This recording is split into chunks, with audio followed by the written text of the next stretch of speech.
11 სექტემბერს მართლმადიდებელი ეკლესია იოანე ნათლისმცემლის თავისკვეთის დღეს აღნიშნავს. გურჯაანის წმინდა სამების საკათედრო ტაძარში ღვთისმსახურება წინამძღვარმა მამა ილია ჭოველიძემ აღავლინა. სახარების მიხედვით წმინდანს თავი გალილეის მმართველის ჰეროდი ანტიპას ბრძანებით მოკვეთეს. იოანე ნათლისმცემელი მას უზნეო ცხოვრებისთვის კანონიერი ცოლის მიტოვებისა და საკუთარი ძმის ფილიპეს მეუღლე ჰეროდიადასთან უკანონო თანაცხოვრების გამო დაუბრუნებით ტრადიციულად მარხვით აღნიშნავენ. ფარავად ამხელდა. წმინდანის თავისკვეთის დღეს იოანე ნათლისმცემელი წინამორბედი იყო და მოდიოდა ქრისტემდე მოვიდა ისა და მოდიოდა და ამზადებდა გზას და ამზადებდა ხალხს. და ჰეროდეს ამხელდა იმაში, რომ მან თავისი ძმის ცოლი დაისვა ცოლად. ერთადერთი თუ ძმა კვდებოდა, მაშინ ძველის ჯულის მიხედვით, ესენი ძველის ჯულის მიხედვით ცხოვრობდნენ ეს ხალხი. ყველანი, თვითონ ჰეროდეც ცხოვრობდა. ეხლა ხან ასრულებდა, ხან არ ასრულებდა რა, ეხლა როგორც ჩვენ. ხო და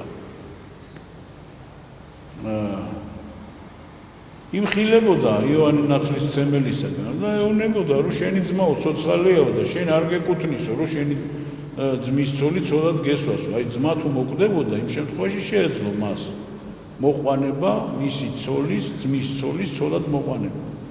აი იმ შემთხვევაში შეეძლო ეს ძველი ჯულით დასაშვები. მაგრამ ამ შემთხვევაში არ ეკუთვნოდა მას და ჰეროდიაც ახლა ისეთი გამძვრალი ადამიანი იყო, რომ ვერ იტანდა იოანე ნათლისმცემელს. იმიტომ ვერ იტანდა, რომ სიმართლეს იძახა. საერთოდ სიმართლე ძალიან ძნელი მოსასმენია რა. დღევანდელ ჩვენ ცხოვრებაშიც რა.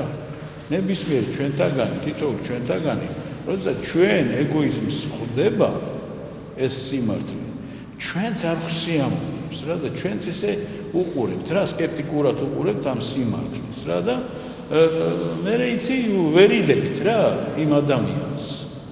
და ამ დროს კი არ უნდა მოვერიდოთ იმ ადამიანს ყური უნდა მიუგდოთ და უსვინოთ, რომ ჩვენი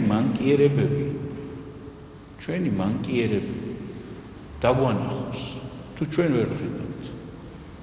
და გვითხრას რა არის და როგორ არის სწორი რა არის და მართალი რა არის ამ შემთხვევაში და უკეთესი შენი სულის გადარჩენისთვის რა იქნება უკეთესი და ზუსტად ამას ეუბნებოდა იოანე ნათლისმცემელიც ჰეროდეს და ჰეროდეს უყვარდა იოანე ნათლისმცემელი და პატივს მიაგებდა დიდს და უსმენდაო მას. ხედავთ?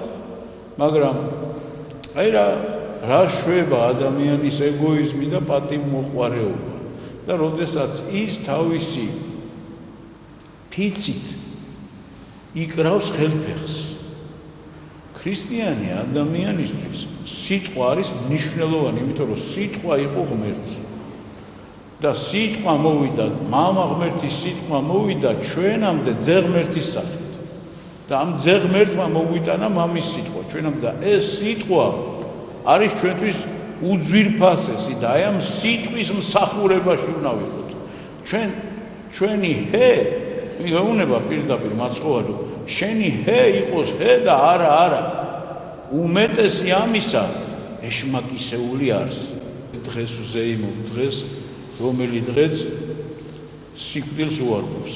კიდევ ერთხელ უარყოფს სიკვდილს ჩვენი სარწმუნოება ამ დღით და მე რა ვიცი გილოცავთ. აი ამ დიდებულ დღეს გილოცავთ, როდესაც ადამიანის ცნობიერება იმარჯვებს სიკვდილზე და